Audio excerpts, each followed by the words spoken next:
Hey, welcome back to the channel, everybody. If you're new to this channel, make sure you hit the subscribe button, hit that like button, everyone. Comment down below. If you want to learn how to make money on YouTube, hit the link in the description or the comments. Let's get right into it. So everybody from Makedas, when you really look at it, none of them were emotional. None of them were crying. They weren't even phased on what happened when you look at right after the Dolph situation.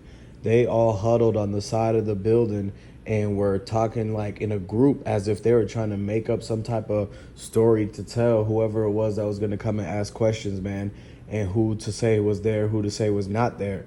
It was something in that huddle where they were discussing whether to say if Maurice was there or if he was not there. And so when you look at the fact that everybody from the other Makita store probably already showed up to the store on Airways, it's like they were able to get there before even the people from down the street who they called from the laundromat when the laundromat people called 911. So now, next thing you know, they're all outside. Like you would think if something crazy like that happened, like they were saying, that it would be people like hysterical and crying and saying no and pleading for Dolph to stay up and nothing like that. That's not what you saw. You saw people who were creeping around the side, huddled up, like, hey, what should we say? What should we say? And they were really all trying to agree on something. You have to be able to see the common sense on how when you see something happen and then you see a group of people huddled together that were involved, like at least witnesses or in the same building, they're trying to get the official report that they're going to give, and one person's going to give that and everybody else is going to follow that same storyline. And so that's what you saw going on, man. And that's how you know that's a red flag, because if it was something that was actually real, where it was went down, like where the people came from the front, shot in and all that, if it went down like that, they would all be crying. They would all be like, oh my gosh, I could have got hit, this and that. No, they actually were not even phased. You see the look on their face. They're like making sure nobody hears them. They're whispering amongst themselves, trying to come up with what they're going to put in the writing, because it was at least 20 minutes before anybody showed up to tape off the scene of the crime and anything like that. And you would have at least had people from the laundromat give interviews going consistent, saying that they did hear the shots. Nobody said anything on that. You didn't even see anybody come out the gas station across the street or the Church's Chicken and said that they even saw or heard of the two guys jumping out and doing everything. They didn't even know that Makedas was going to be open at that moment. When you look at it, everyone knew that Dolph was going to do a music video there. You had to have gotten permission from Makedas first to be able to do the interview. So that means they already knew. And when they told you that he might have got followed or whatever, it's like, okay, so they knew that he was going to come to the store, whether he called in a cookie order or whether it was for the music video, which it was supposed to be something like that. Now, a lot of people are saying that he didn't even walk in, like they haven't shown the video of him walking in. And so what it is that they planned and put it out there that there was going to be a music video, but then at some point Dolph wasn't going to show up to that, and they ended up forcing him to show up to that, and by basically intercepting him at the turkey drive and bringing him back basically overnight, because he had the same yellow shirt on, guys, overnight. And so they used that U-Haul truck to bring him from the turkey drive, which they changed the address from.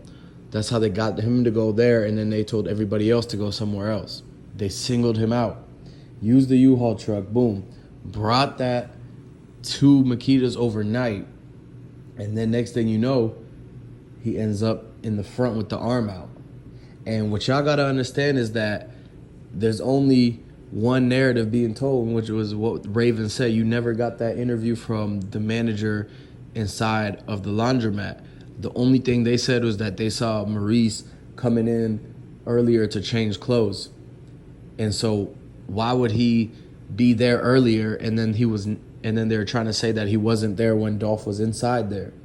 So something is telling me that they're trying to cover for a person who may have did something inside there, man. And we don't really know how Dolph ended up there. His keys were stolen, so his car he couldn't have drove his car there. His keys got taken. Somebody pulled up with his car. And you know how it is. You could have a hat and mask on and everything like that. But they never even showed the footage of him at least walking in. They don't have to show of all the stuff going down. We just want to see that car actually pull in the parking lot and see Dolph coming out of there with the yellow shirt. Because I refuse to believe that he was in that same clothes willingly all overnight. And he didn't go to no parties or nothing. If maybe there was videos of Dolph at the club or something the night before and partying overnight and then still being in the same clothes, that's one thing. But that's nothing like that happened. Dolph doesn't even go to the clubs like that unless he gets paid. And so this is strange. They had to have used the U-Haul to get him there overnight. And that's how he pops up with the same clothes on in 2 different days of the videos, of evidence that's out there. And so now it's like, then they brought the guys from the outside to come up and make it look like something they did, right? But only the people from the cookie shop were the ones who said that they shot into the building. Nobody from the surrounding, other than the fake witnesses who were there to record and confirm the hit was done, those are the only people who said that they heard a lot of shots or whatever. One person said that they almost heard 50 shots. How could that be true when the report came out saying he got hit 22 times? Okay? And so that's 22 and 50 is completely different numbers as far away. And so what it is that nobody else heard them shots other than the one person. And 007 said that there wasn't 50 shots or 22 shots or nothing. She heard 2 sets. One of them was just 1, 2, 3. And then the next was a quick pa pa pa again right after that.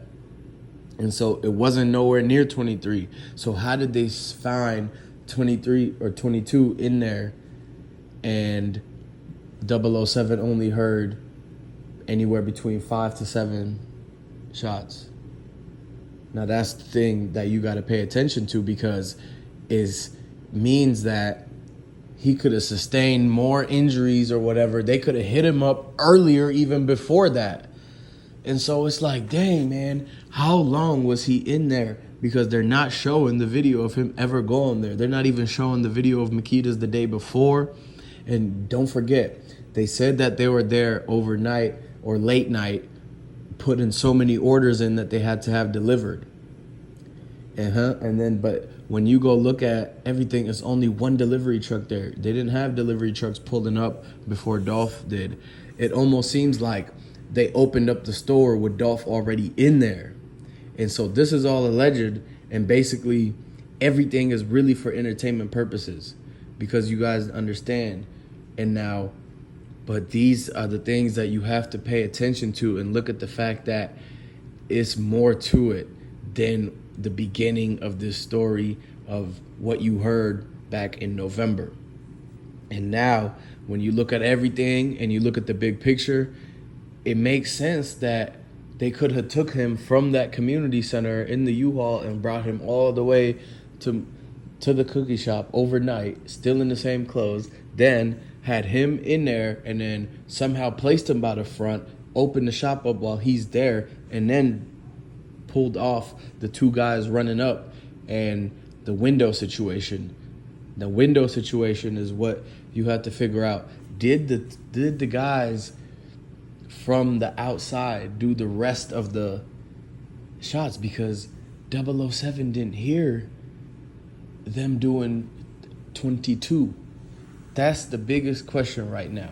Who did the first set? Who was the one that did the beginning of the 22? Because the 2 guys running up is the ones who did the rest. Somebody has started the shot count before everything went down when the guys ran up. So he was already hit. That's how he was already laying there.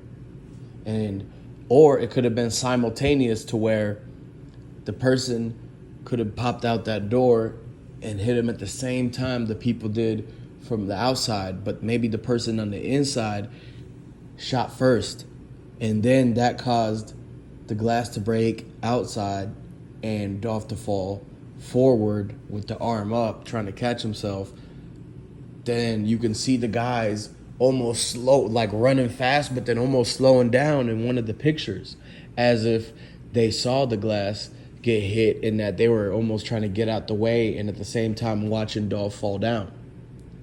So that's another thing, but it's a lot of questions, man. So go ahead and ask them down in the comment section. Everybody go ahead and like this video, and I'm going to see you on the next one.